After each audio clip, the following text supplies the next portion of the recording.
What is up, YouTube? Welcome back to another episode of Paramotor and Paramotor related activities. In this one, we are doing a 100-mile cross-country trip. It was from Immokalee Airport to the Everglades Airport and back. We basically did a large L shape. It was 45-50 miles each way. I did cut that slightly short to make it back without getting too much thermal activity. So I think I was probably closer to 90 miles overall, but 100 definitely sounds better.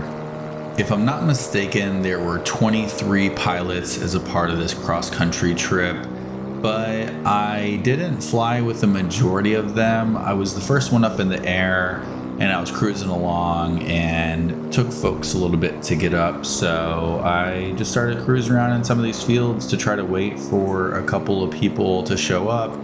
And we did have a couple of people show up, but one of them had a very slow wing and the other one, Scott, had a very fast wing. So I ended up flying solo for a majority of this flight, even though there were 23 other pilots here. So here I am just dipping into the field as I wait for some of those folks to show up. And what's really nice about this area is that it is pretty much a lot of open pasture land. And if you're thinking about getting paramotor training, I definitely would recommend Cullen Mahoney. I believe this is where he operates out of. So definitely really great for cross-country trips, lots of places to land out in case you need to, and just a lot to really explore. So definitely check him out. Paramotor Mahoney is his YouTube channel. I'm sure you can reach out to him if you're sort of in that South Florida area or want to travel down there.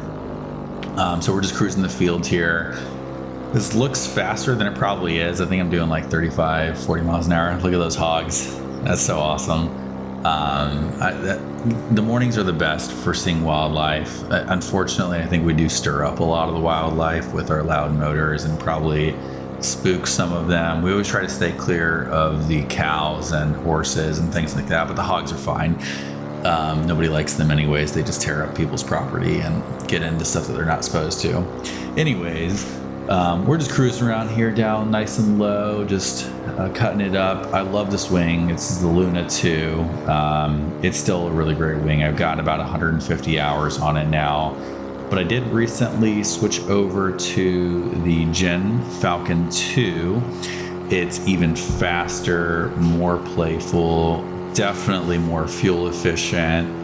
But the Luna 2 will always have a special place in my heart, and I don't know if I'll ever get rid of the wing. I thought about selling it at one point, but I think I'll just kind of keep it. And if you hear any ruffling in the back, that's my dog Buster nestling in on the Falcon 2 actually.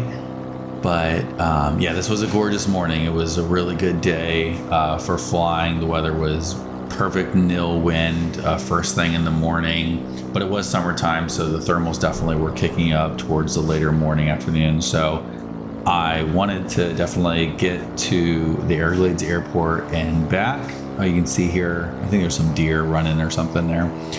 But I definitely want to get to the Everglades Airport and back. We needed to refuel. I don't think the Luna 2 could have made it there and back on one tank of fuel. I think I had 5 or 6 liters left out of the 13 liters that I used when I landed there. So I think I would have been 1 or 2 liters shy if I had tried to make it without refueling. So special thank you to Danny for carrying all of our fuel from Immokalee over to Everglades.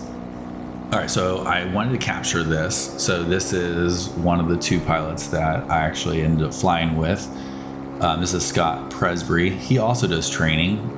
Check out his training channel. I'll link that in the description as well for his training facility. But he's flying the Warp 2 here, and he's off a bar off of his PK system.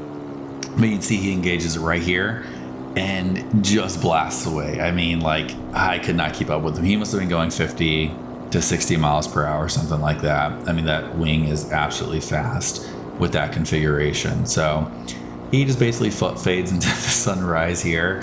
And I'm on full bar here on the Luna 2. And the Luna 2 is really fast. I mean, I was, doing probably 35, 40 miles an hour-ish there. I'm heavily loaded on it. It's a 20-meter wing. And It's got 120 kilogram capacity, and I'm at about 125, 130 kilograms on this wing. So definitely a little bit overloaded. So I tend to go pretty quick on it. And yeah, the Warp is just a really great wing, really fast. And who knows, maybe I'll get one of those in the future as well. I know the new Warp 3 just came out, so definitely interested in checking that out if anybody has a demo. But yeah, the rest of this is just a quick time lapse and some bar footage. I didn't get as much footage as I wanted to from this one, but it was really just about enjoying the flight, doing something different. I'd never gone this far in cross country before, so I was really happy that I got to participate in this with so many great pilots, and that I was able to push myself and do such a long cross country. So definitely one of my favorite things to do now, and one of the reasons why I got the Falcon 2. And I just feel like it's a really good mix of cross country or just playing around in some fields. So check out the Falcon 2 if you haven't. Chris Tanacroce over at Superfly graciously provided that wing. So yeah, enjoy the rest of this time lapse, and hopefully more videos to come in the very near future. Have a good one.